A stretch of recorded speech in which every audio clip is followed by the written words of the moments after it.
Over to you, Rebecca. Thanks for joining us, and Joanna. Thank you. Thanks, Sarah. Good afternoon, good morning to everybody.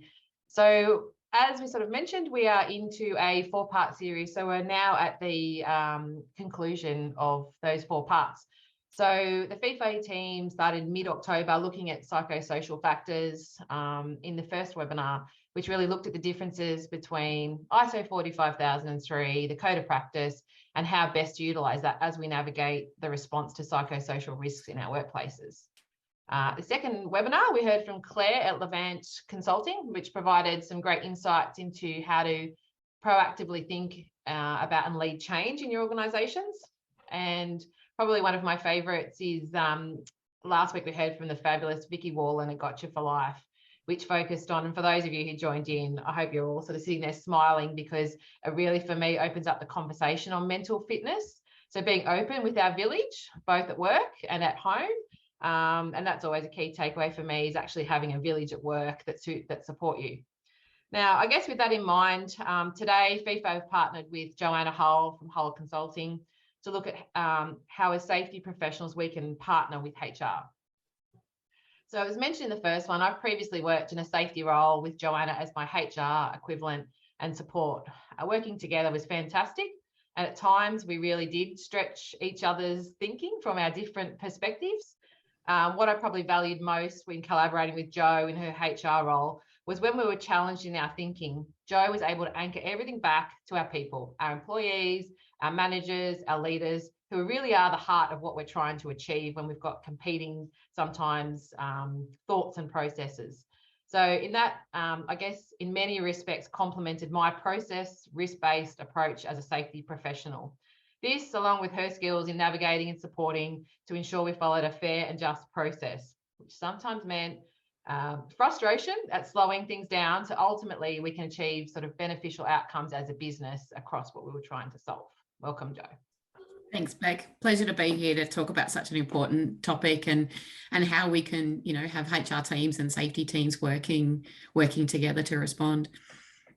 Right. Hopefully today we can give you a couple of tips on how to address that. There's no sort of golden egg here, but actually some tips and tricks about navigating it together. Certainly we've had our fair share of conversations over the years. So firstly, Sarah, we want to open up the poll. So today we are asking the question, are your safety and HR teams aligned when responding to psychosocial risks and incidents? Yes, 100%, always do. No, definitely not at this point. Our business is too big. We don't have HR, I'm not sure. Or sometimes, but it's a bit clunky as we navigate through that. Jo, where do you think in your experience, where's this poll going to land?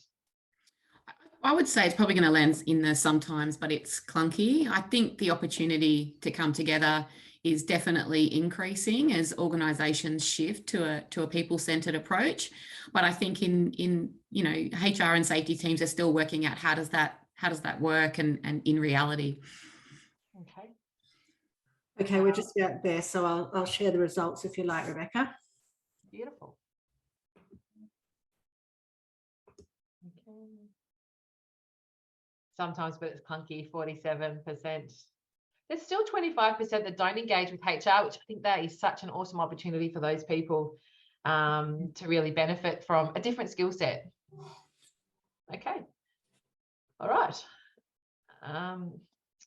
So to get into, I guess, a little bit of context as to the why. So in preparing for this, we kind of collaborated together and really sort of challenged the why. And I think at the heart of this is the mere fact that there's 3.5 million Australians that have mild to moderate mental health issues. So those people are walking in and out of work every day with those pre-existing health issues. So I guess businesses, and taking the basis of the Safe Work Australia data that was released on the 7th of November, I took a quick deep dive into that. And for me, there's a lot of data on your screen right now, but the key highlights for that is actually validated and provided data confirming that there are issues in our workplace. Mental health claims cost 4 times more than physical claims. And I dare say there's a lot of safety people in here that have got a lot of experience on the webinar today. If you think back to 20 years ago, where we're actually focusing on ergonomic risks and those mental strain risks, which are still very prevalent in our organisations, but there was a lot of effort and a lot of drive to actually reduce those risks. So claims cost now $55,000 per claim, as opposed to 13 odd thousand for physical diseases. And the other one is, I don't think it's probably lost on anyone, that time lost from mental health condition is almost 4 times the amount of compared to a physical claim, so 30 odd weeks. So you're talking more than half a year off once we've got one of these claims accepted. So I think just reflecting on this data supports what many of us know and validates what we know, which is the cost and duration of mental health claims are substantially higher than just physical claims, which then provided, I guess, an interesting look into, and the next content we'll have a look at the index and what that looked at. Which be it. Okay. So interestingly, the benchmark data from the Health and Safety Index indicated health and wellbeing overall. So there's 4 aspects to the Health and Safety Index that's linked with FEFO, which if you've attended a couple of the webinars, you'd be learning a little bit along the way. But health and wellbeing, out of the 4 aspects, which are leadership, engagement, and systems, performs the lowest across a lot of the businesses that have used the index. So the data on the screen relates to information we've extracted from the index in relation to health and wellbeing. So I think if we pause and reflect on this data, I guess the example is there's an issue around job demands across the benchmark data, which sort of says having realistic time pressures, along with workers being consulted about planned workplace changes and how they affect them, is very, very interesting if you contrast it with the support from leaders, which means that many workers they feel comfortable having conversations with their supervisors about how they're feeling, which is in part the conversation we had last week about opening up, being vulnerable, talking to your people at work, telling them how you're feeling, sharing with them some of the issues that you're having. So people are comfortable to do that. But with that in mind, there's such an opportunity here, I believe, that it's I guess potentially other organisational factors at play that can be addressed. So actually addressing those rather than, so we've got the conversation happening, now shifting gears to actually what are we going to do with those factors and how our organisation operates.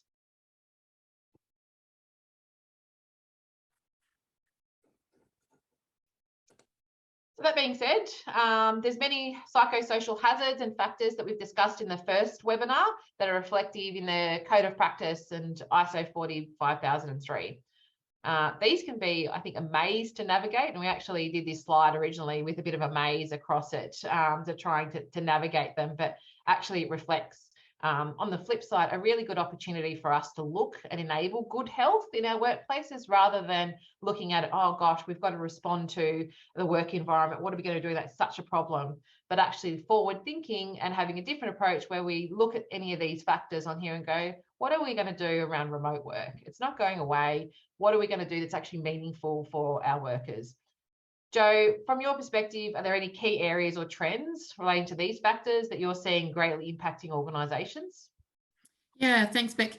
In my experience, I think the specific factors that affect organisations usually driven by what's going on in that organisation and where are they at in their journey in terms of, external factors affecting them and industry, etc.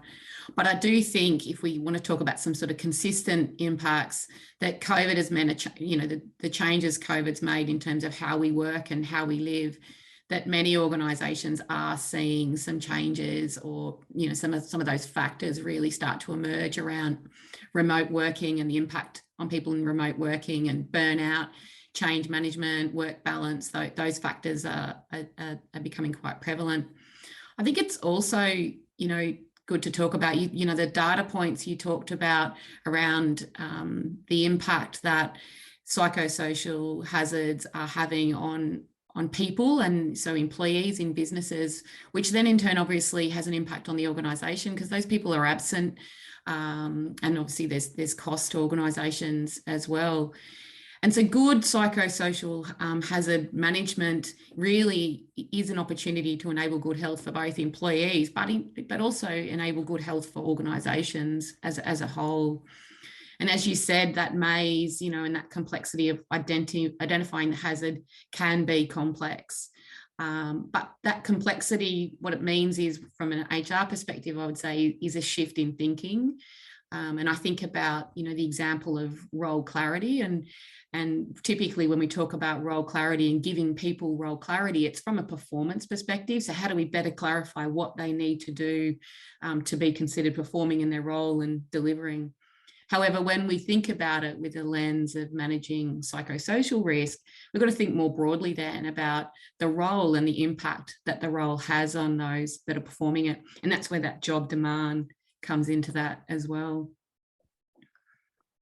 Thanks, Jo. It's a great opportunity for us all to sort of pause, I think, at this point in time. So if we reflect now, if we break it down, HR and safety are two functions, both focused on people. Simply has to be benefits and efficiencies in bringing them together to look at this. So if we look at this really, really simple couple of circles on a screen, there's that sweet spot in the middle where things cross over. And psychosocial risk is one of those. When we've reflected, I think the watch out in this space is that safety and HR sit here, we pat each other on the back, great job, we're managing this risk, but we don't actually speak to our operations. So it does have to be safety, HR, arm in arm with our operations and supporting them across this. Jo, from your perspective, how do you best support people in a business generally as it relates to psychosocial risk in your role as a HR professional? Yeah, so I think HR's role broadly is about supporting an organisation to have a workforce that's ready, willing and able to perform and deliver against the organisation's strategy. And there's a lot packed into that ready, willing and able. We have, from a culture perspective, capabilities, leadership, performance, retention, etc. And as we said earlier, the priorities and focus are different for organisations, but everyone should be focused on understanding what are the psychosocial hazards in their organisation and incorporating those into the people strategy to determine how it's going to respond. I think the other part for us is around the role of employee advocate. So we're designing solutions for the business to respond to the risk and create a workplace, as we talked about, where we have the capability and people are performing. But it's also about ensuring we've got the right supports in place for our people, particularly through challenging times. And that's another focus for us from an HR perspective. So what does that look like then from a psychosocial risk? And how do we sort of support businesses in that context? I think it's through building leader capability to ensure that they are creating psychologically safe workplaces. And I think, Beck, when you talked about from the index about people feeling comfortable to speak up and speak with their leaders, that's key. And so having leaders that know how to respond and how to create workplaces that people do feel comfortable. Obviously, there's also the important part around compliance with workplace laws when we're looking to how we respond when those risks do arise. And then providing tools and templates for leaders and employees on how to navigate through psychosocial hazards, and both, again, coaching leaders and employees through those hazards. And lastly, I suppose, are the different support programs. I'm thinking again about the advocate for the employee, ensuring you've got EAP and other support programs in place that really do help to put support frameworks for available to employees and to help keep them healthy through challenging times. So have you got an example of bringing, that's, I guess, an example of how safety and HR have come together in the sweet spot in the middle? So I think if I think about, the opportunities and specific examples, I think bullying and harassment comes to mind for me as a really easy one that gives some great examples. Organisations have to have a response to bullying and harassment. And if we start with thinking about having a bullying and harassment policy, an HR and safety teams coming together, because to develop and craft the policy and the response programs that go with bullying and harassment requires SME input from both.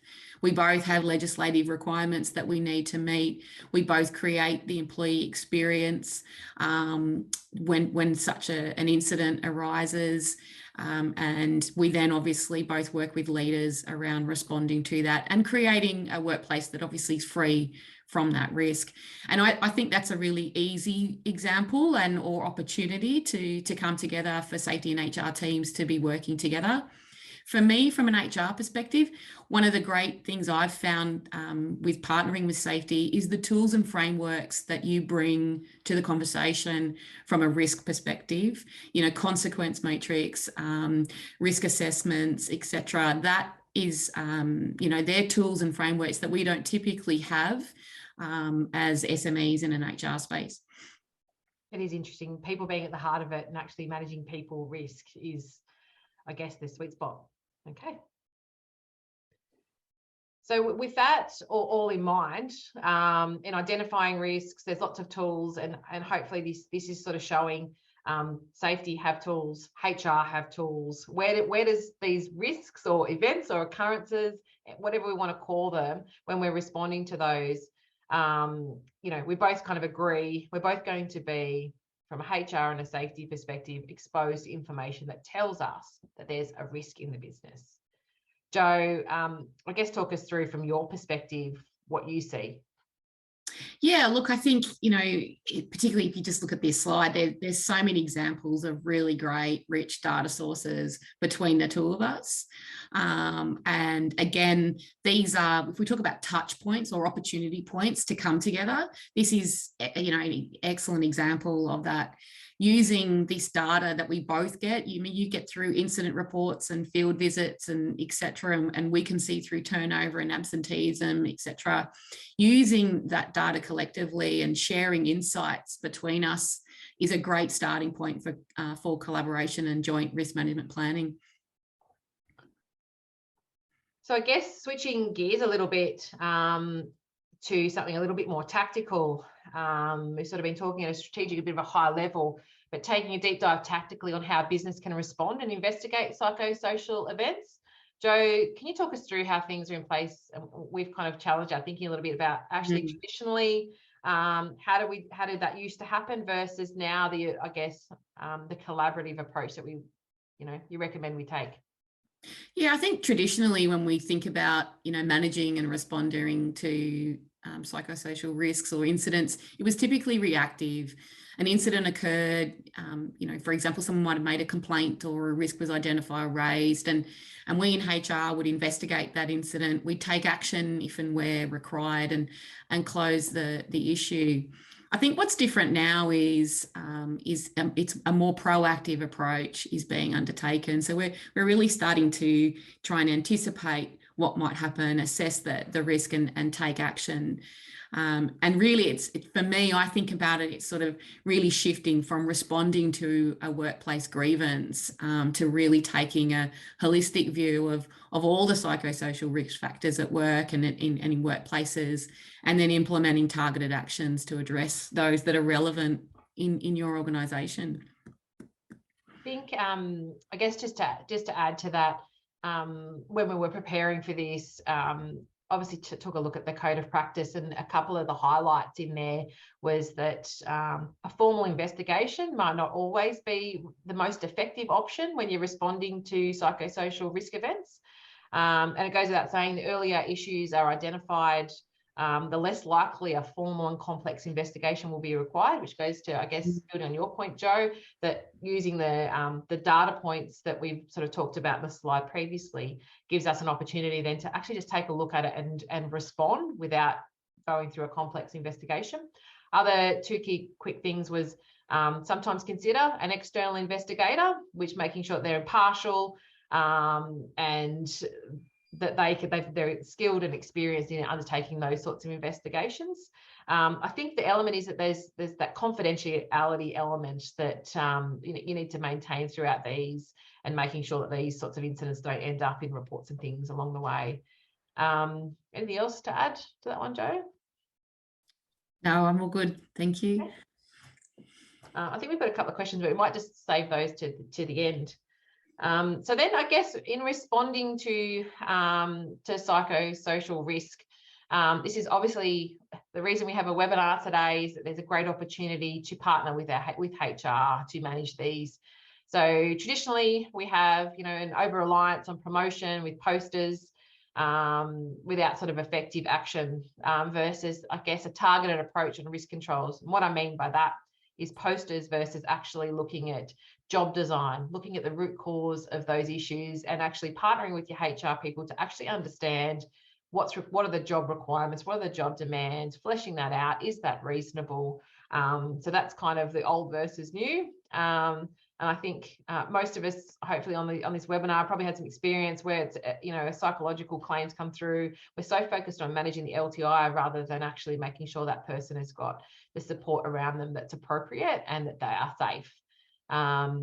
And then versus investigating in isolation. So traditionally that could either be in my camp, in safety camp, or in HR camp, but actually then collaborating on those as we sort of tactically went through on the previous slide, versus collaborating to the future and actually breaking it down and bringing those skills, those investigation skills that many of us have, and supporting HR through that process. And they've got the blend of the fair and just process and the confidentiality element. And then I think it's just I guess potentially an old way was ignoring complaints, blaming, judging, versus actually the events happen. Let's respond, let's learn. And often, in a physical injury, there'd be a lessons learned sent out to say, this has happened, don't do it again, versus actually using the rich data sources we have. We're finding some trends here. We're starting to focus on these sorts of things, consulting with your workers and actually learning from the data that you have rather than just ignoring it because it's actually too hard. So there, I guess, I guess just a different way to look at it and some benefits about where, taking your organisation by collaborating with your HR partner, that you can kind of shift over to the green or maybe, sit in the middle somewhere. So Jo, we know that having a strategic collaborative lens across psychosocial risk is an enabler for the business. So we've talked today about the importance of safety, or importance and opportunity of safety and HR coming together to have that strategic response for an organisation. What advice would you give to safety professionals about engaging with their HR colleagues? I suppose the first thing I'd say is to connect with them. If you don't already, I think we said was 25% of people, aren't yet collaborating with their HR partners, would be to connect and spend some time understanding the HR plan and priorities, and then in the flip of that, sharing your plan and priorities.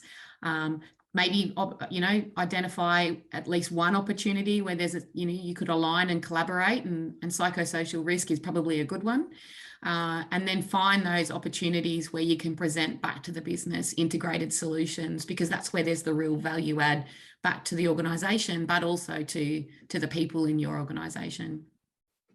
Interesting to say that actually having your safety strategy aligned with your people strategy. You say that out loud, it actually makes sense, but it's not always the case, because often I've found there's stuff that's in the safety plan, and it could be around bullying and harassment because you've got to tick a box there. Actually that's a compliance issue, versus that's a strategic objective. We're actually doing some stuff around leader capability and actually building that into there, and integrating there is the opportunity, because it's in two plans, and what the business sees is two processes rather than that could be a combined. So you're right there. On the flip side, from a HR perspective, what do you find are some of the challenges in engaging with safety teams?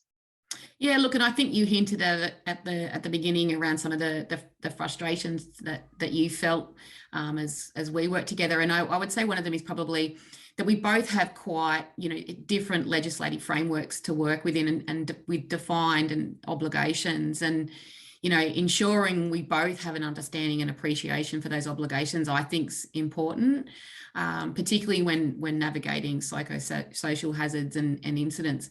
But that can take time, building that knowledge up on both sides, which in that knowledge building phase can be frustrating.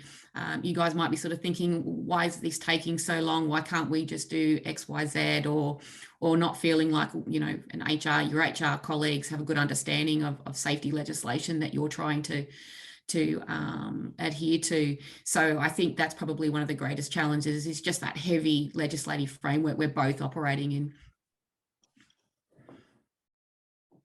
So I think we've got about 5 minutes left. So if we, I think there's a few questions in there, and I think if we reflect, this has been a 4-part series. So I'll pause, Sarah, to see the questions. Okay, the first one came through the chat, and so what happens when the exec support and enact the complete opposite of psychosocial safety? But he also goes on to say, but what happens when it's taken down a grievance pathway away from WHS people so they can manage it according to a different policy, i.e. a grievance policy? I think, yeah, you want to go, Jo? No, I mean, I suppose what I'm hearing there is around, if your executive leadership aren't creating or aren't managing psychosocial hazards. And I think that's about then raising through the channels that exist in your organisations is what I would say. And finding, I suppose, the channels to have the conversation about leading from the front, and how do you lead from the front as a leadership team. And the different channels, I think, highlights the importance of what we're talking about today, because by HR and safety working together and raising where people raise a risk or an incident shouldn't matter, because it's an organisational response, and it's our organisational responsibility to have a safe workplace for our people. And that's the opportunity, is to have those policies and tools integrated so it makes no difference. I was going to add the same thing, actually having one process to manage grievances where you're across it, you're all in the same bucket, rather than it goes down another avenue. Sorry, Sarah. Sorry, I was going on to the next question. Okay. So the anonymous is asking, there is a disconnect between HR and safety. HR have taken a police approach, and this doesn't foster trust. How do you change the focus from LTI to supporting the people? I think probably just building on what Jo said, this stuff takes time. And Rome wasn't built in a day, which doesn't help you in the immediate short term. However, it's like any relationship, I think, in any way of the world, actually takes time to build the trust between there. And I think so yeah, Jo, do you want to build on that one? No, I would just say the same. I think that alignment starts with the two functions connecting. Establishing an operating rhythm where you come together regularly and where you share what you're working on, and you start to identify those opportunities to come together. Just because we say, we want to come together, it doesn't mean that just happens easily. It takes time and some work. Okay, well, look at that timing, ladies. There are no more questions that I can see. So thank you for joining us, Joanna. We're sort of quieting down on webinars now towards the end of the year, but hopefully we'll get FEFO joining us again next year. I'm sure we will, Rebecca. So thank you, everyone, for joining us today. The recording will be sent out later. Keep an eye on the YouTube channel as well, and the podcast, if that's easier for you to share. So thank you, ladies, and thanks, everyone, for coming. Thanks, Sarah. Thank you. Bye. Thanks. Bye.